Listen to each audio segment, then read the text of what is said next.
Jirraa jirtuu daawwattootaa fi dhaggeeffattoota qophii keenya oduuf odeeffannoo yeroo kanatti farkaa qabnu isin biraan geenyaa haga xumuraatti nu hordofaa. USAT konkolaataa ibidditti qabate keessaa lubbuu namaa kan oolchee dargaggoon Kadir Tolaa leellifame.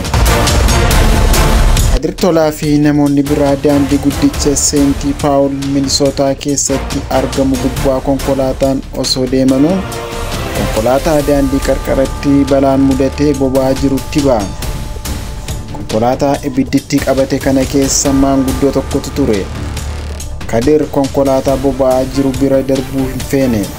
Konkolaataan daandii irraa maqee waan jiruuf balaan mudatee akka ta'e waan bareef konkolaataa isaa dhaabe itti gore. Namoonni kaanis konkolaataa dhaabanii gara konkolaataatti fiiguu eegalan. Yeroo konkolaataa bira ga'an maanguddoo ganna 71 konkolaataa sana keessa akka jiru BBC'tti hime Kadir Tolaa. Kadirii fi namoonni kaan osoo qaqqabuu fi baatanii carraan inni qabu akkuma konkolaataa abidditti qabate sanaa jiraatti gubachuu ture. Hojii lubbuu baraaruu kana keessatti hirmaannaan Kadir Tolaa kan adda godhu taatee kana hunda viidiyoon waraabu isaati. Viidiyoon inni waraabee miidiyaa hawaasaa gubbaatti gadhiise miidiyaalee addunyaa osoo hin hafin wararkaa fuudhan. Viidiyoo inni waraabee gadi lakkise irratti konkolaataan daandii guddaa irraa xiqqoo maqee sibiila daandii qarqara namoonni akka daandii hin qaxxaamurre dhorkutti danqamee abiddi osoo irraa boba'u mul'ata. Namoonni hedduus konkolaataa abidditti qabate keessaa nama baasuuf yeroo balbala banuuf dhamaan mul'atu. Sibiilli daandii qarqara jiru balballi akka hin banamne waan danqeef balbala bananii baasuuf baay'ee osoo rakkatanu mul'ata. Gama biraan ammoo abiddi konkolaataa irraa boba'u laboobni isaa osoo dabalaa deemuu viidiyichi ni mul'ata. Ofii osoo konkolaataa keessaa nama baraaruuf olii gadi fiiguu akkamitti viidiyicha inni qofti waraabee addunyaa biraan ga'ee fi haala yeroo sana ture Kadir BBC'tti himeera. Dalagaa kiyyarraa ba'een maamiltoota kiyya osoon dubbisuuf deemaa jiru daandii guddaa haayiweey irratti konkolaataa abidditti qabate arge. Konkolaataa koo dhaabeen keessaa bu'ee itti dhiyaadde jechuun namoonni kaanis konkolaataa dhaabanii birmataa akka turan hima. Namicha sana lubbuu oolchuuf sekeendii 30 gadi qabna turre. Konkolaatichi sibiila qarqara daandii jiru rukutee akka dhaabbatee fi abiddi dursa marga lafaa jiru qabatee sana booda gara konkolaataatti akka ce'ee hima. Birmanni booda maanguddoon ganna 71 konkolaataa gubataa jiru keessa jiraachuu arganii balbala banuuf yaalanis sibiilli daandii irra jiru akka isaan danqe hima.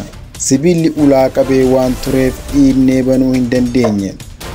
Isa harkisnee baasuudhaaf daawwitiis cabsuu yaalle sunis milkoomne jedha.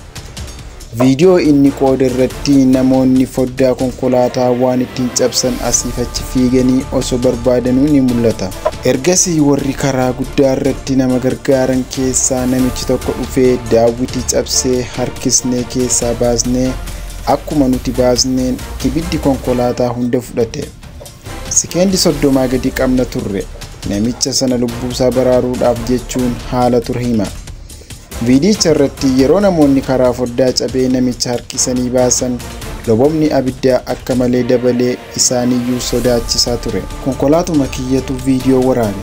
Viidiyicharraa akka mul'atutti yeroo namoonni konkolaaticha keessaa nama baraaruuf olii gadi fiigan namni dhaabbatee waan waraabe fakkaata.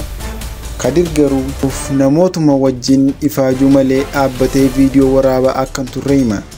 Konkolaatuma kiyyatu waraabee konkolaataan kiyya yeroon manaa ba'us yeroon galus ni waraaba.